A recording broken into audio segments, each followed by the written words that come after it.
Scene diawali dengan seorang wanita lagi ngeliat akuarium di rumahnya. Dia adalah Cha Kyung, sosok wanita yang sangat perhatian dan penyayang, yang sedang bersama kekasihnya hari itu. Pria itu adalah Hyuk Gun, seorang perawat yang juga sangat menyayangi sang pacar.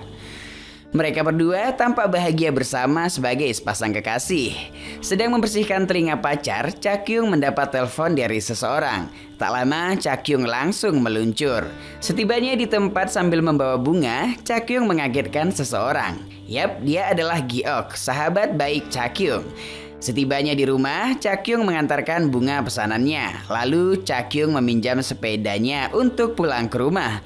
Tanpa disadari, sepeda tersebut tidak mempunyai rem. Saat di persimpangan jalan, terjadilah kecelakaan yang mengakibatkan Cha Kyung meninggal dunia.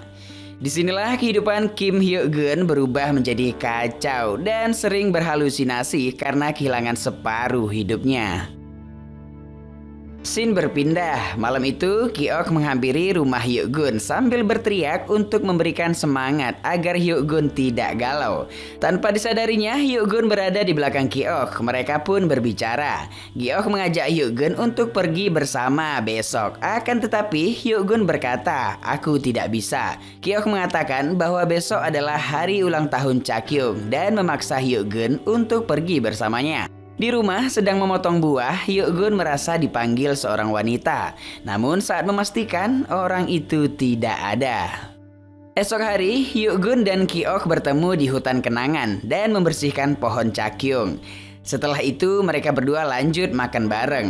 Asik ngobrol sambil minum dan bercanda. Tak lama sama-sama teler, mereka berdua melanjutkan adegan mantap-mantap di kamar Giok. Sedang asik, tiba-tiba Hyuk Gun minta maaf lalu pergi dengan rasa yang campur aduk. Di perjalanan pulang, dia merasa kesal, seolah merasa bersalah kepada pacarnya yang meninggal.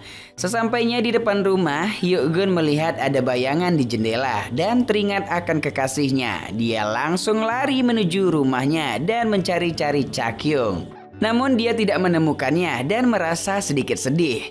Tak lama kemudian datanglah Cha Kyung seperti tampak biasanya menghampiri Hyuk Gun sambil bertanya, "Apa kau sudah makan sayang?" Hyuk Gun langsung memeluk Cha Kyung dan baring di pangkuan Cha Kyung. Di rumah dibayang-bayangi oleh Cha Kyung sang sahabat, Giok yang merasa bersalah sedikit membela diri. Dia mengatakan kalau mereka berbuat karena saling suka. Esok harinya, Hyuk Gun yang galau mengingat kebersamaannya bersama sang pacar. Di pinggir pantai bercanda ria. Hyuk Gun yang tidak bisa tidur, dia meminta pil tidur pada rekan kerjanya. Giok yang sedang istirahat sambil memegang foto dihantui rasa bersalah kematian sang sahabat. Tak lama Giok datang ke rumah Hyuk Gun untuk mengambil sepedanya dan mendengarkan Hyuk Gun berhalusinasi berbicara bersama kekasihnya Cha Kyung. Awalnya Hyuk Gun tidak membiarkan Giok untuk masuk ke rumahnya. Akan tetapi Giok memaksa masuk dan melihat sekitaran rumahnya. Tidak ada seorang pun di sana. Dia pun mengambil sepedanya. Saat melihat foto, Giok pun flashback. Tampak Giok dan Cha Kyung yang sedang berkemas-kemas pindah rumah. Kebersamaan Cha Kyung dan sang pacar tampak begitu hangat. Dan sepertinya Giok yang melihat sedikit cemburu. Malam harinya di rumah, Hyuk Gun yang sedang makan ditemani arwah sang pacar sambil menanyakan apakah aku harus pergi ke sana. Hyuk Gun pun menjawab iya. Scene berganti. Di scene ini kita akan dibawa ke alam lain. Tampak Cha Kyung di suatu tempat yang dipenuhi oleh air dan ikan lumba-lumba, ditemani oleh seorang bapak tua. Malam harinya, Hyuk Gun membeli sebuah bunga. Setelah itu, dia bermain ayunan sambil meniup trompet. Tak lama, Giok datang menghampirinya dan mengatakan agar melupakan apa yang terjadi pada malam mereka melakukan hubungan. Kembali ke alam lain, Cha Kyung dan bapak tua sedang bermain bersama lumba-lumba. Dalam cerita mereka, Cha Kyung sangat peduli dengan orang terdekatnya dan dia tidak tahan jika dibenci. Di atas kapal dalam halusinasinya, Hyuk Gun mengajak Cha Kyung ke suatu tempat. Namun Cha Kyung menolak dan berkata, "Aku tidak bisa datang karena aku sudah mati. Apa kau lupa?" Giok yang juga ada di sana hanya melihat aneh ke arah Hyuk Gun, seolah Hyuk Gun dihantui oleh rasa bersalahnya. Arah pulang di dalam bus, Hyuk-gun mendengar suara Chakyung dan melihat Chakyung yang masih saja menghantuinya. Hyuk-gun tidak menghiraukan. Dengan sedih, Hyuk-gun pun teringat kenangan indahnya bersama Chakyung saat mereka berkemah dulu. Scene kemudian berpindah di alam lain. Tampak Chakyung yang sedang memanggil dan melihat lumba-lumba di sana. Siang harinya, Hyuk-gun pergi ke hutan kenangan untuk merayakan ulang tahun Chakyung dan kebetulan bertemu dengan Gi-ok. Lalu mereka pun merayakan bersama. Di perjalanan pulang, Hyuk-gun jatuh sakit, lalu turun dari bus dan dia muntah-muntah. Tak lama mereka pun ditinggal bus, lalu menumpang pada mobil penjual mainan. Di dalam mobil itu, Gi-ok selalu memperhatikan Hyuk-gun dan teringat masa lalu bersama Hyuk-gun saat mereka memancing ikan.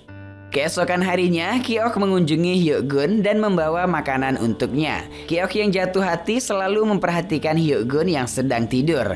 Terbaring lemah, Hyuk-gun terbangun dan sedikit berhalusinasi, mengira Gi-ok adalah Chakyung.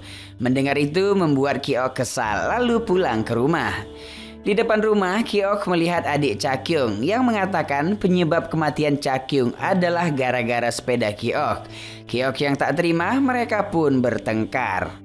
Berpindah ke alam lain, sedang makan bersama bapak tua, Chakyung mengatakan dia mengirimku ke sini karena dia tidak bisa membantuku. Aku merasa ini tidak adil, kurasa ada sesuatu yang salah. Aku tidak melakukan kesalahan, katanya. Jadi sob, ada kemungkinan kenapa arwah Chakyung masih saja berkeliaran dan tidak bisa pergi ke alamnya.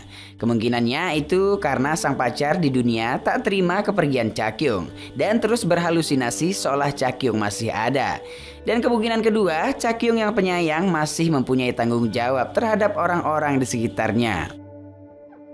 Di suatu hari, Hyuk-gun mengunjungi rumah Gi-ok untuk meminta maaf karena dia merasa telah membuat Gi-ok kesal. Setelah itu, Gi-ok pula yang datang ke rumah Hyuk-gun dan bertanya kenapa dia seperti orang yang terpuruk begitu dan tidak mempunyai semangat hidup. Lalu Gi-ok pun meminta maaf karena tidak bisa jadi seperti Chakyung untuk Hyuk-gun. Setelah Gi-ok ingin pulang, Hyuk-gun langsung saja menyosor mulutnya Gi-ok.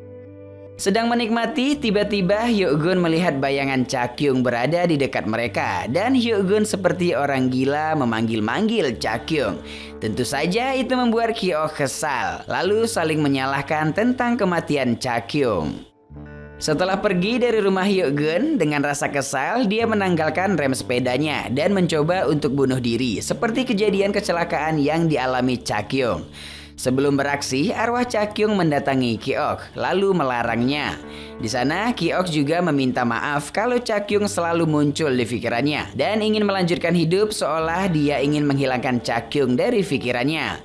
Gi-ok pun tak mengurungkan niatnya. Dengan mengayuh kencang sepedanya, Gi-ok lolos di persimpangan jalan, namun dia menabrak trotoar dan berhalusinasi seperti berada di dalam air bersama Chakyung. Di dalam halusinasinya, Chakyung pergi meninggalkan Gi-ok dan setelah sadar dia sudah berada di rumah sakit. Keesokan harinya, Hyuk-gun yang kesal mengetahui Gi-ok ingin bunuh diri. Dia mendatangi Gi-ok ke rumah sakit dan membawanya ke atas gedung sambil memarahi ingin melempar Gi-ok dari atas gedung itu, seolah melampiaskan rasa kesalnya. Setelah kejadian itu, Gi-ok teringat akan masa lalunya bersama Chakyung. Saat pertama kali melihat Hyuk-gun di sebuah kolam renang dan sambil bercanda mencari perhatian Hyuk-gun. Kembali ke masa sekarang, Gi-ok bertemu dengan adiknya Chakyung dan mereka saling curhat. Malam harinya ketika Hyuk-gun ingin pulang ke rumah, dia berhalusinasi seakan Chakyung memanggilnya dan memegang pundaknya lalu dia berlari sambil berteriak. Scene berpindah ke alam lain. Chakyung dan bapak tua bercerita. Bapak tua itu mengatakan tidak mudah untuk pergi dengan tenang, lebih susah untuk meninggalkan daripada ditinggalkan. Tiba-tiba bapak tua itu berubah menjadi Hyuk-gun. Chakyung berkata, ini sudah waktunya untuk melepaskanku pergi. Akan tetapi Hyuk-gun tidak ingin dan tidak rela membiarkan Chakyung pergi dan mengajak tinggal bersama denganku. Tetapi semuanya hancur, menghilang pergi meninggalkan Hyuk-gun. Yap, jadi Hyuk-gun tidak pernah mau kehilangan kekasihnya, sehingga entah bagaimana caranya, Hyuk-gun seperti membuat fantasi tentang dunia lain yang menyamar menjadi bapak-bapak tua, dan selalu menemui Chakyung agar Chakyung tidak pergi. Di rumah, Hyuk-gun yang sedang menangis masih tidak rela ditinggalkan oleh kekasihnya. Arwah Chakyung membisikkan sesuatu, lalu pergi meninggalkannya selamanya.